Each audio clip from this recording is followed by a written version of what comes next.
Chapter 18. Brian worked around the tail of the plane 2 more times, pulling himself along the stabilizer in the elevator, but there simply wasn't a way in. Stupid, he thought. I was stupid to think I could just come out here and get inside the plane. Nothing's that easy. Not out here. Not in this place. Nothing's easy. He slammed his fist against the body of the plane, and to his complete surprise, the aluminum covering gave easily under his blow. He hit it again, and once more it bent, and gave, and he found that even when he didn't strike it, but just pushed it, it still moved. It was really, he thought, very thin aluminum skin over a kind of skeleton, and if it gave that easily, he might be able to force his way through. The hatchet. He might be able to cut or hack with the hatchet. He reached to his belt and pulled the hatchet out, picked a place where the aluminum gave to his push, and took an experimental swing at it. The hatchet cut through the aluminum as if it were soft cheese. He couldn't believe it. 3 more hacks, and he had a triangular hole the size of his hand, and he could see 4 cables that he guessed were the control cables going back to the tail, and he hit the skin of the plane with a frenzied series of hacks to make a still larger opening, and he was bending a piece of aluminum away from 2 aluminum braces of some kind when he dropped the hatchet. It went straight down past his legs. He felt it bump his foot and then go down, down into the water. For a second he couldn't understand that he had done it. For all this time, all the living and fighting, the hatchet had been everything. He had always worn it. Without the hatchet he had nothing. No fire, no tools, no weapons. He was nothing. The hatchet had been him, and he dropped it. Ugh, no! He yelled it, choked on it, a snarl cry of rage at his own carelessness. The hole in the plane was still too small to use for anything, and now he didn't have a tool. That was the kind of thing I would have done before, he said to the lake, to the sky, to the trees. When I came here, I would have done that. Not now. Not now. Yet he had, and he hung on the raft for a moment and felt sorry for himself, for his own stupidity. But as before, the self-pity didn't help, and he knew that he only had one course of action. He had to get the hatchet back. He had to dive and get it back. But how deep was it? In the deep end of the gym pool at school, he had no trouble getting to the bottom, and that was, he was pretty sure, about 11 feet. Here it was impossible to know the exact depth. The front end of the plane, anchored by the weight of the engine, was obviously on the bottom, but it came back up at an angle, so the water wasn't as deep as the plane was long. He pulled himself out of the water so his chest could expand, took 2 deep breaths, and swiveled and dove, pulling his arms and kicking off the raft bottom with his feet. His thrust took him down a good 8 feet, but the visibility was only 5 feet beyond that, and he couldn't see the bottom yet.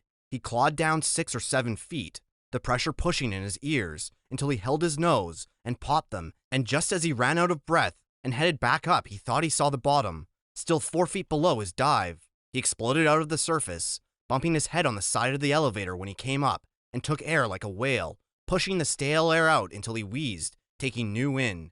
He would have to get deeper yet, and still have time to search while he was down there. Stupid, he thought once more, cursing himself, just dumb.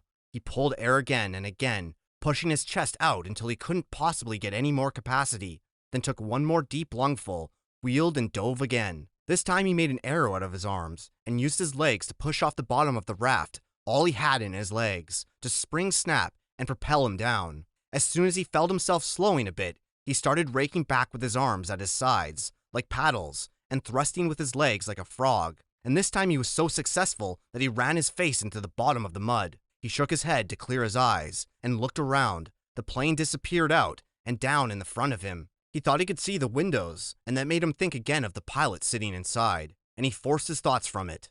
But he couldn't see the hatchet. Bad air triggers were starting to go off in his brain, and he knew he was limited to seconds now, but he held for a moment, and tried moving out a bit, and just as he ran out of air, knew that he was going to have to blow soon. He saw the handle sticking out of the mud.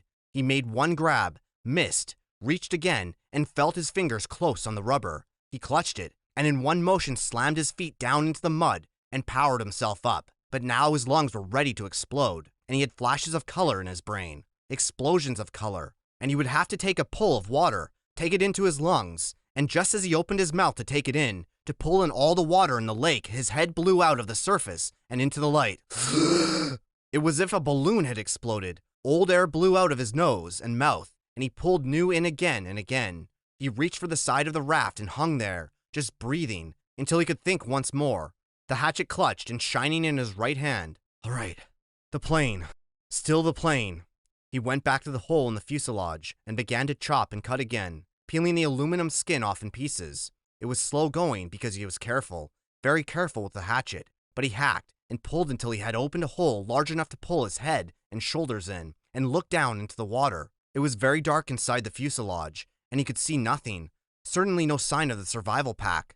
There were some small pieces and bits of paper floating on the surface inside the plane, dirt from the floor of the plane that had floated up, but nothing substantial. Well, he thought, did you expect it to be easy? So easy that way? Just open her up and get the pack, right? He would have to open it more, much more, so he could poke down inside and see what he could find. The survival pack had been a zippered nylon bag, or perhaps canvas of some kind, and he thought it had been red, or was it gray? Well, that didn't matter. It must have been moved when the plane crashed, and it might be jammed down under something else. He started chopping again, cutting the aluminum away in small triangles, putting each one on the raft as he chopped. He could never throw anything away again, he thought, because they might be useful later. Bits of metal, fish arrowheads or lures maybe. And when he finally finished again, he had cleaned away the whole side and top of the fuselage that stuck out of the water, had cut down into the water as far as he could reach, and had a hole almost as big as he was, except that it was crossed and crisscrossed with aluminum, or it might be steel. He couldn't tell. Braces and formers and cables. It was an awful tangled mess, but after chopping some braces away, there was room for him to wiggle through and get inside. He held back for a moment, uncomfortable with the thought of getting inside the plane. What if the tail settled back to the bottom and he got caught and couldn't get out? It was a horrible thought, but then he reconsidered. The thing had been up now for 2 days, plus a bit, and he had been hammering and climbing on it, and it hadn't gone back down. It seemed pretty solid. He eeled in through the cables and formers, wiggling and pulling until he was inside the tail with his head clear of the surface of the water and his legs down on the angled floor. When he was ready, he took a deep breath and pushed down along the floor with his legs, feeling for some kind of fabric or cloth, anything, with his bare feet. He touched nothing but the floor plates. Up, a new breath. Then he reached down to formers underwater and pulled himself beneath the water, his legs pushing down and down almost to the backs of the front seats and finally on the left side of the plane. He thought he felt his foot hit cloth or canvas. Up for more air, deep breathing, then one more grab at the formers, and pushing as hard as he could, he jammed his feet down, and he hit it again, definitely canvas or heavy nylon. And this time, when he pushed his foot, he thought he felt something inside. Something hard. It had to be the bag. Driven forward by the crash, it was jammed into the backs of the seat and caught on something. He tried to reach for it and pull, but didn't have the air left and went up for more. Lungs filled in great gulps. He shot down again, pulling on the formers until he was almost there. Then wheeling down head first, he grabbed at the cloth.